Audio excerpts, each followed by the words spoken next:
አንድ ችግር አለብኝ። የደረሰብኝም በደል የሚያቀልብኝ ሰው አልወድም። እኔ ጫማ ላይ ሳይቆም ይቺ ምን አላት የሚለኝ ሰው ከበደለኝ ሰው ጋር እኩል ነው የማየው። መገፋቴን የሚያጣጥልብኝ ሰው አብሮ የገፋኝ ይመስለኛል። ምን ያህል እንደተጎዳ የማልናገረው እኮ ሰሚዎች የጎዱኝ ሰዎች ስለሆኑ ነው። የማልጮኸው የፍርድ ወንበር ላይ ያሉት እንዲህ እንደሆነ የፈረዱብኝ ስለሆነ ነው። ዝም ያልኩት ተስማምቶኝ እንዳይመስላችሁ፣ ለመናገር የሚሆን አቅም ሁሉ ስለተሰበረ እንጂ። አታጽናኑ። ዝም ማለት እንዴት ይከብዳል። ተውን፣ ብቻችንን መሆን ፈልገን ነው። ግድ የላችሁም፣ አትናገሩም፣ በቃ አትቸገሩ። ለምን ብለን አንቀየምም። በቃ ዝም በሉን ብቻ።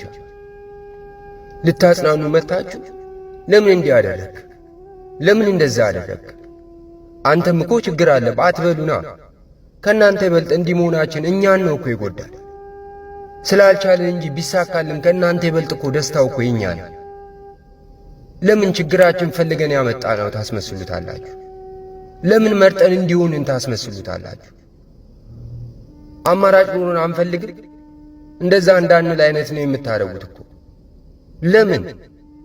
እሺ አትርዱን፣ ግን አታቅሉብን። እሺ መፍትሄ አትስጡን፣ ግን ችግራችንን አታብሱብን። በቃ ከቻላችሁ ዝም በሉን።